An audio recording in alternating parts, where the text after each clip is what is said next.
and welcome to Namio's Corner, where we explore the best, the worst, and the incredibly mediocre in religious art and culture. Let's talk about alien abduction. In popular culture, the possibility that we might not be alone in the universe has fascinated everyone from curious children to crazy conspiracy theorists. In particular, stories of people who claim to have been abducted by aliens have frightened and fascinated audiences the world over, producing some of the most interesting and innovative media ever created. And then there's this movie, Unidentified. 5 and 2 Pictures is an independent production company owned by twin brothers Dave and Rich Cristiano. The two began making Christian movies in the late 80s, mostly focusing on short films before moving into feature-length productions like today's movie. Unidentified is the brainchild of director Rich Cristiano, who decided that he wanted to make a movie with a Christian perspective on the topic of alien abduction. And what exactly does a Christian perspective on alien abduction look like, according to Rich Cristiano? Well, let's find out. The movie opens in 1938, where a family of exceptionally bad actors are panicking during the infamous War of the Worlds radio scare, when a dramatized version of H.G. Wells' novel caused widespread panic among people who thought the Martian invasion was real. Operator! Josephine? Operator! Josephine? Operator! Is my brother yet? No, I can't get through. Martians have started to land. Martians? We need to get out of here. As the rest of the family is preparing for the worst, the mother comforts Liam, her youngest son, by telling him that nothing is wrong. Cut to the present day. A pair of air traffic controllers are in a tower arguing about sports while some guy in a truck is driving down a deserted road and a group of kids are sitting in the middle of the woods telling ghost stories. The air traffic controllers see something on their radar just as the truck stalls on the side of the road, and both the man and the kids see something in the sky. These introductory scenes are actually not that bad, barring the bad acting in the 1938 scene.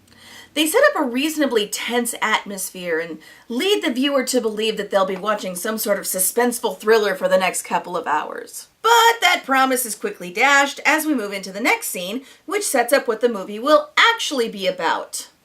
A bunch of reporters arguing with each other. And, as a bonus, most of them are either unlikable or incredibly boring. Doesn't that sound like a great alien abduction movie? So, here are our characters. There's Keith, the nominal Christian who acts as our main protagonist, Brad, the obnoxious atheist who is the closest thing to an antagonist this movie can muster, Lauren, the token female character, Vince, Brad's BFF in the office who he generally treats like crap, and Roy, their boss, whose only purpose is to give assignments. As the group is discussing what kind of story they should cover in their magazine's next issue, Vince runs across the story of an alleged UFO abduction in Texas, and Roy decides to send Keith and Brad to check it out since they'll already be in the area covering another story. No one involved is particularly excited about the assignment, but Roy insists, because if he didn't, we wouldn't have a plot. I use the word plot loosely, of course. Keith and Brad go to Texas, where they encounter a poorly written stereotype in a small diner. Houston. I've been to Houston once. It's big. They ask about Randy, the man who claimed to be abducted, and get this response from the patrons. Probably on some spaceship with those little green Martians. Oh, he said they weren't all green. Some of them was brown. Randy won't talk to them because he's tired of being made fun of, but the pale stereotypes back at the diner help out by telling them about the air traffic controllers and the kids in the woods so that we can have some scenes of those people also refusing to speak to Brad and Keith. Isn't this riveting? They return home to Roy with their big pile of nothing, and Roy finds that nothing so intriguing he decides that they need to stay on the story. Did I mention that they supposedly work for a reputable news magazine known for meticulous reporting and representing both sides of controversial issues?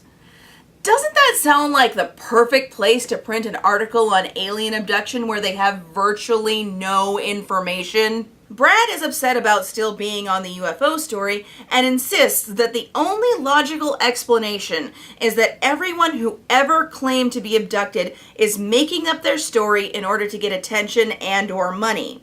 So, Roy tells him to come at the story from that angle and tells Keith to take a different side. With that settled, the plot convenience fairy provides them with another sighting, this time in Louisiana. As they're discussing the latest sighting, we get introduced to our final main character, Darren, who serves as what I like to call the Jesus character. The Jesus character is a common trope in Christian movies. This is the character who is flawless and all-knowing. They exist to guide the main character, and thereby the audience, to the conclusions that the writers and directors want them to come to. They are always grounded, well-read Christians with an answer to every objection anyone could ever raise, and almost never have any other substantial traits. Rich Cristiano in particular leans heavily on Jesus characters, and one of his other films, The Secrets of Jonathan Sperry, is structured entirely around people in a small town interacting with a Jesus character who is entirely devoid of personality. What's interesting to me is the reason why Rich uses this character type so often. It's because he really doesn't trust the audience to get his heavy-handed message otherwise.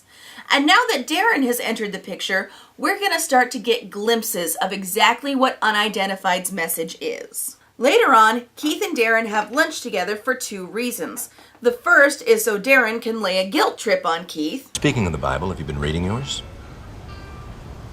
And the second is so that Darren can put Keith on the correct questing path. I don't believe in aliens.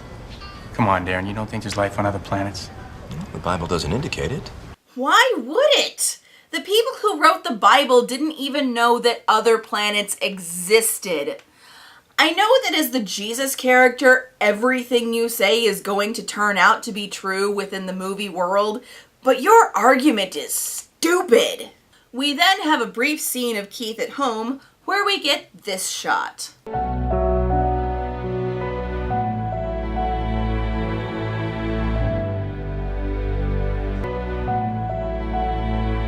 Don't you just love it when the movie holds your hand and tells you exactly how to feel? Oh, rapture. Oh, pure joy. Oh, for the love of Norman Rockwell and the Letterman. Keith and Brad go to Louisiana, where they visit one of the guys from the most recent sighting. The guy tells them that his friend was the one abducted, and that shadowy guys from the government came and told them not to talk about it. So, why is he talking to them then? Because I ain't scared. Ain't nobody gonna tell me what to do. I'm stupid, I'm stupid, I'm stupider than you. I'm stupider than you in every way. This encounter is shaping up to be about as pointless as the rest of their interviews when this happens. Tommy, is there anything else you can tell us? No, that's about it. Except for that smell. The smell? Like sulfur. It was bad. Wait. They're not seriously going down this road, are they? Are they? No, it must just be my imagination. I've been watching too many episodes of Supernatural lately. That's gotta be it. Okay, just my imagination. Moving on. Later, Keith calls Darren to fill him in on what's been happening. Sulfur, huh? That's interesting. You know, a lot of people associate sulfur with demonic activity. What do you mean? You know the lake of fire? The Bible says it burns with fire. And brimstone. Brimstone's an old word for sulfur. Really? Really, movie? Well, the Jesus character said it. That makes it official. From here on in, this movie is going to try and make the argument that aliens don't exist and that anyone who has had an abduction experience was actually interacting with demons. You know what the worst part is? This is not the first time I've heard that theory. Keith and Brad have a short argument where Keith accuses Brad of having absolutely nothing to back up his claim that the people reporting abductions must be doing it to make money, so Brad calls Vince and puts him to work doing all his research, promising him dinner in exchange. Next, Brad and Keith go to see Randy again because he's had some new experiences that he only wants to talk about in person. They told me they were our caretakers. And they kept talking about this group of people here on Earth that's keeping mankind from making the jump into the next level of evolution. They kept saying this group of people needed to be removed and educated to their way of thinking. Did they specify which group?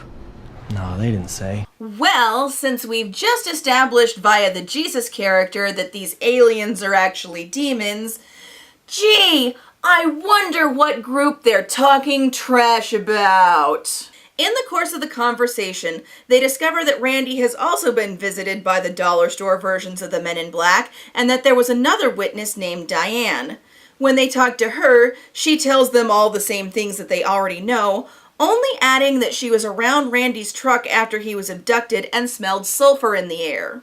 Why did we need a new character to come in and tell us things that we already knew? So that the interview could prompt Keith and Brad to have this argument. Why don't you believe in the Bible, Brad? You know, I'm not debating religion with you. The Bible's the Word of God. Well, if that's the case, how come I never see you read it? I mean, you're supposed to be a Christian, right? Back at the office, Keith receives a handwritten letter that doesn't sound at all suspicious. Dear Keith, I am following your reports on UFOs. Meet me at the library in Old Downtown tomorrow at 1:30 p.m. Please come along. And because he's stupid, he follows the instructions without question. It turns out the letter is from an old man who claims to be a former member of the government group that investigates and covers up stories of aliens and alien abductions. It's very important to the old man to point out that he's a Christian and to make sure that Keith is a Christian as well. He also emphasizes that he does not believe in aliens. There's another report of an alien abduction, this time in the same city where the main characters live, so Darren comes along to use his Jesus character powers on the latest abductee, a Katy Perry lookalike named Kelly. Kelly, I noticed you got quite a few books here in the paranormal. Do you believe in all this? Yes I do. Do you believe in God, too? I don't know, maybe. You're not sure. I mean, you can't see God. But you believe in the paranormal. I've seen some things I can't explain.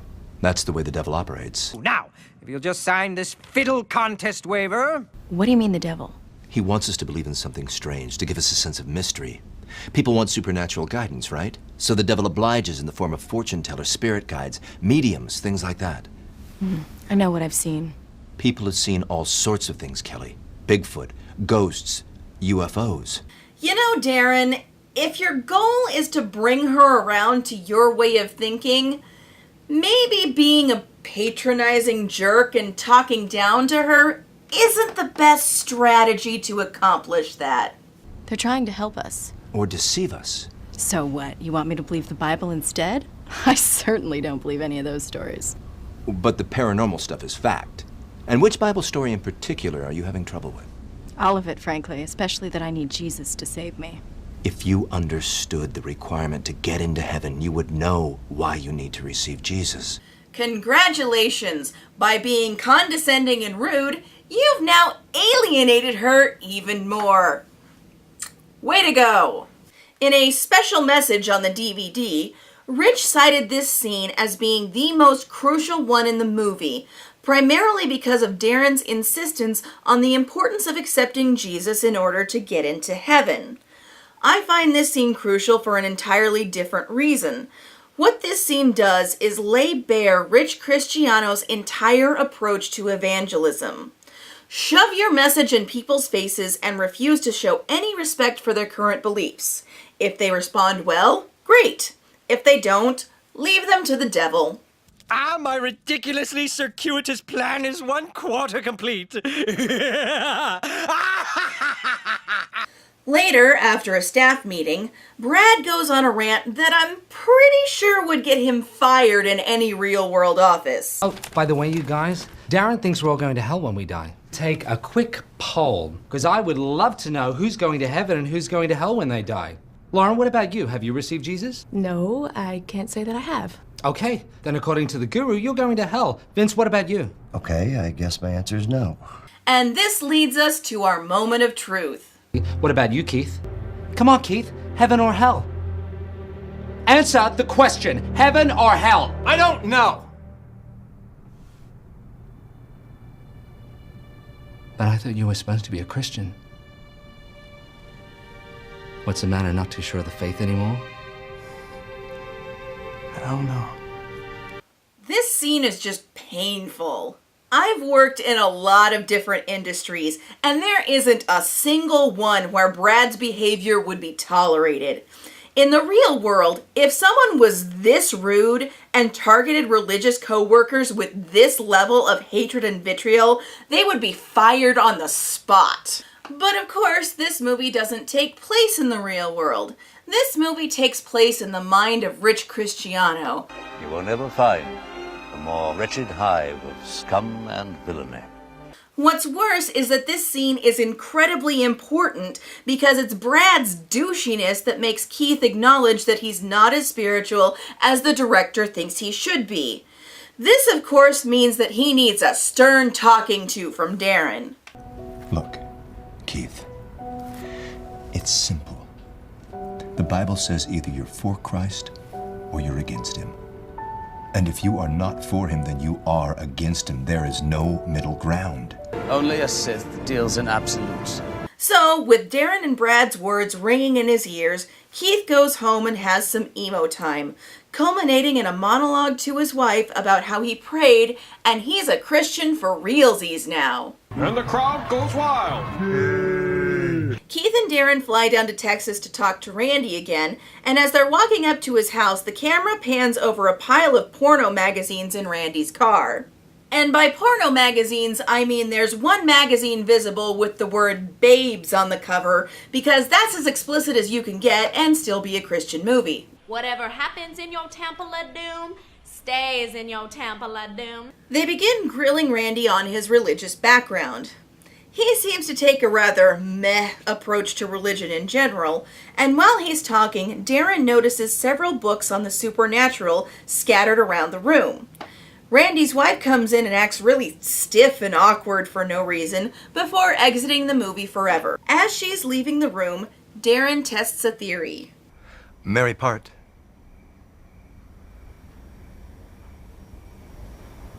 Mary Part to you too? What was that?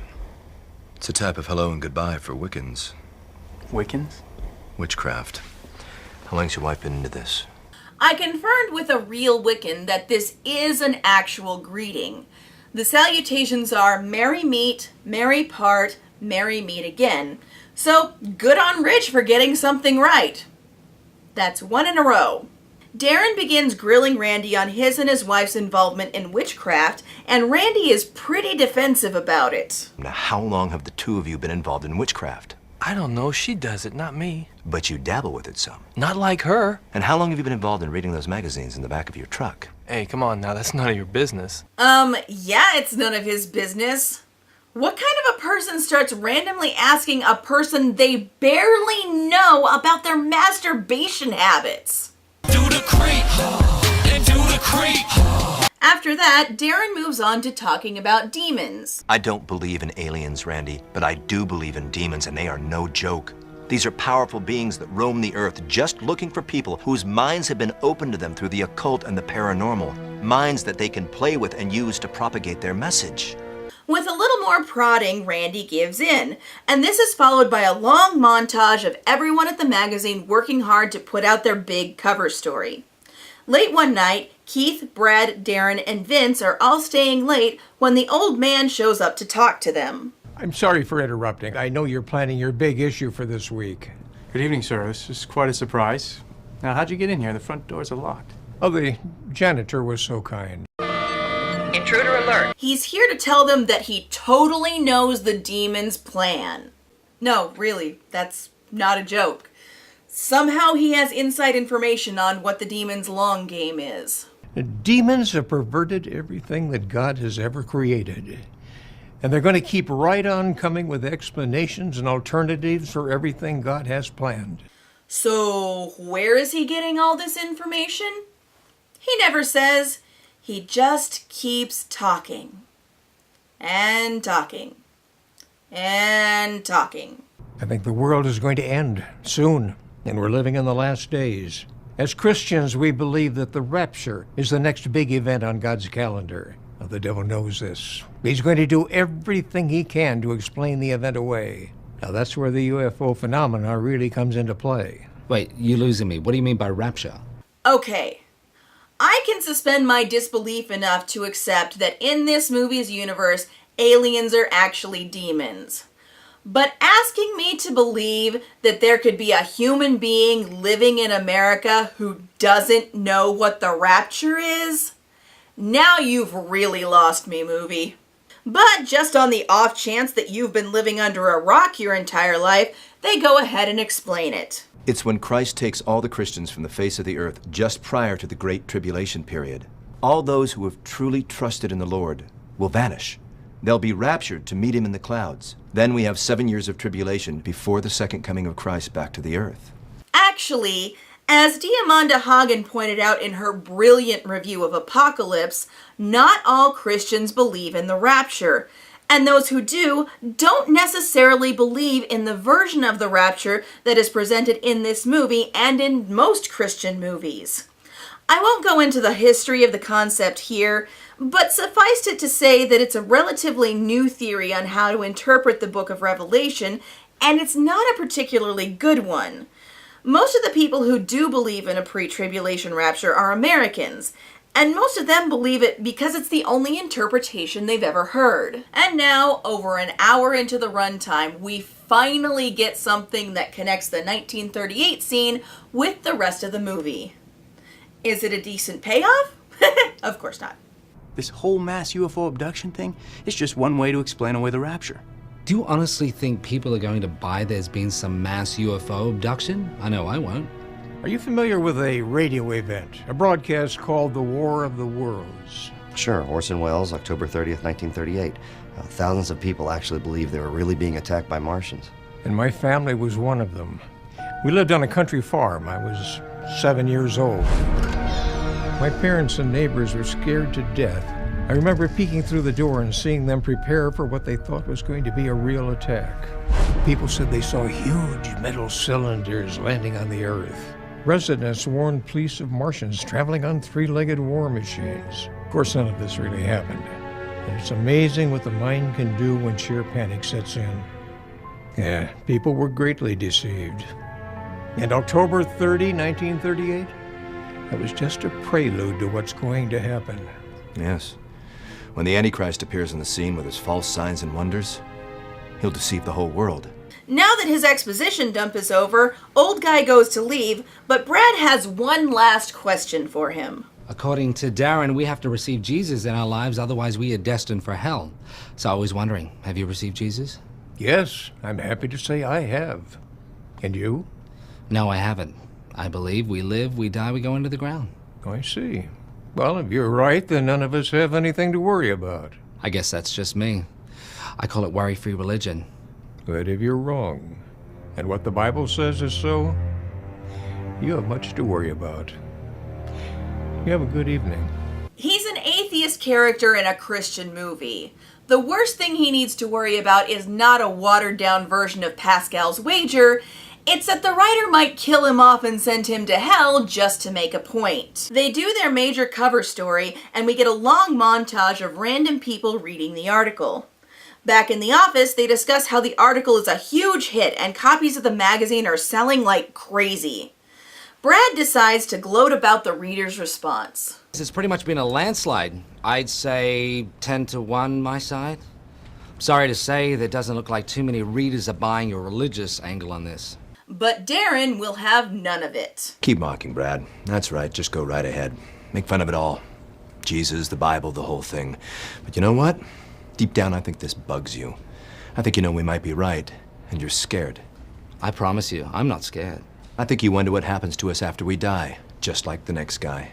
You've got no hope, you've got no real direction, and you've got no purpose in life, just like the next guy, and you're too proud to admit it. Just like the next guy. If I may get on my soapbox for a second, as a Christian, this argument has always bugged me. Being a follower of Christ does not automatically mean you have purpose in life, just like not being a follower of Christ doesn't automatically mean you have no purpose in life. Purpose is something everyone has to find for themselves, and I've met as many Christians living empty, purposeless lives as I have ones living happy, purposeful lives, and the same goes for non-Christians. People like Rich Cristiano want to repaint the world in black and white according to their own internal prejudices, and they want a world where everyone who ever said anything bad about them winds up miserable and alone. It's a petty, childish way to look at the world, and it's more pathetic than anything else. After a few more boring pot shots, Darren leaves, and Brad chooses someone else to be a jerk to for a while. 1 against 2, and I still beat you. Hey, come on. What about me? I helped you, right? What do you mean? Most of that article was mine. Yeah, whatever. Look, you owe me dinner. Dinner? Yeah, for me and a date? Come on, I was just kidding. What do you mean you were just kidding? Vince, it was mostly my research. So no dinner, huh? No. Okay, I see how this game is played. Hey, Lauren, you might want to watch out. You don't know who you can trust these days. And how quickly some people turn on you. Oh, look, the atheist character is being a big meanie. This isn't tedious at all. Brad goes down to the deli, and when he comes back, the office is in chaos. What's going on here? I don't know. We just got a report that some airliners went down. What? And the police are getting a ton of missing person calls. Missing persons? They say people are just disappearing right in front of them. But that's not possible. Well, something's going on, Brad. Look, slow down. What do you mean she just disappeared in front of your eyes? Ugh. Really? Really? Please tell me this movie does not end with the rapture? That is such a cliche. They get the bright idea to search for the only Christians on staff, and of course they can't find them. This goes on for a while. Someone find Keith and Darren? I think it's that rapture thing. What? That Christian rapture thing, I'm telling you. What rapture thing? The rapture, the thing in the Bible. Okay, that's crazy. I'm telling you, I got a feeling it happened. All right, let's call some churches and see what they're saying. Vince, where's your phone book? Has anyone talked to City Hall yet? Vince. Will someone please call news services? Vince, I need your phone book. I don't have one. Lauren, where's your phone book? What do you mean you still can't find her? Lauren, can I have your phone book? Well, look under the bed or in the basement. She's got to be there somewhere. Will somebody throw me their phone book? Vince, it's in the drawer there. Okay, you're really starting to scare me here. Are you sure you've checked absolutely everywhere? Okay, Vince, what's a good church to call? What? Come on, what's a good church? I don't know. Baptist, Methodist? Well, which one should I call? I don't know. They're all the same. Would you pick one? Look, has anybody found Keith or Darren yet? Brad, where's my drink? What drink? My apple juice. What, are you crazy? No, I want it now. Where is it? You nuts, we've got an emergency here. And where's my fruit punch? What? My fruit punch. Forget the drinks. Great, nobody's answering at the chair. Well, let me figure something out. How come you never offer to get me something to drink? I like apple juice, I like grapefruit juice, I even like fruit punch. Keith? You know, Darren likes fruit punch too, right, Darren? Yeah, I like fruit punch. What? I didn't know you liked fruit punch, Darren. You like fruit punch too, Keith? Yeah, I do like fruit punch. All right, what is this? All right, what's going on here?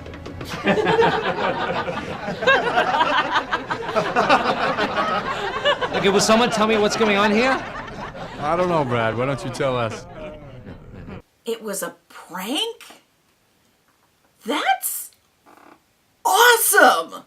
You know, it's a testament to just how awful a person Brad really is that everyone in the office, including their boss, was willing to pitch in just to mess with his head. I have to give this movie kudos for that twist. That was genuinely surprising and hilarious. But because something funny and interesting can't last long in this movie, they get back to the sermonizing post-haste. It's all just a big joke. I mean, you got nothing to worry about, right?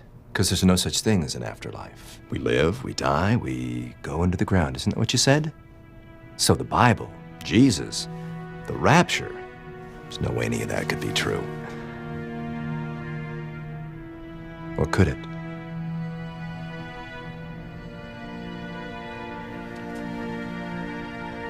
Unidentified is not the worst Christian movie that I've ever seen, but it is a great example of why the rest of the world does not take Christian films seriously. Rich Cristiano is a prime example of a director who isn't actually interested in making movies. He's interested in doing lots and lots of preaching, and he happens to think that making movies might be a good way to trick unsuspecting viewers into listening to his sermons. Rich is, to put it bluntly, a stereotype. This type of movie is the reason that people avoid religious films. People go to movies to see a visual story. They want interesting characters and a good plot, or at the very least something entertaining that will allow them to turn off their brains for a while. Unidentified provides none of those. Every so often, reviewers in the secular world come across movies where the director clearly wasn't interested in the story they were telling. The reviewer often ends up looking at the director and saying, "If you want to make a porno, just make a porno." Rich Cristiano is guilty of the Christian equivalent of that, which I like to call, "If you want to be a preacher, just be a preacher." Rich's utter disinterest in telling a story is clearest when one considers the sheer volume of padding in this movie, which constitutes over half the runtime. Characters repeat plot points over and over, new characters come into the movie, do nothing, and then disappear. Christian pop singer Rebecca St. James actually cameos in the movie as Keith's wife, but her character is so pointless she could have been cut completely and no one would have noticed. Without all the padding, this 80-minute movie could easily be cut down to 20 minutes without losing anything. And the worst part? This is one of the Cristiano brothers' better films. But we'll get to the rest another time. As for the message of the movie, I'm left wondering what's going to happen to people like Rich if alien beings do someday visit Earth and all of the Christians are still here. I, for one, look forward to them trying to explain that away. For now, I'm Namio, and the deepest sincerity cannot excuse bad art.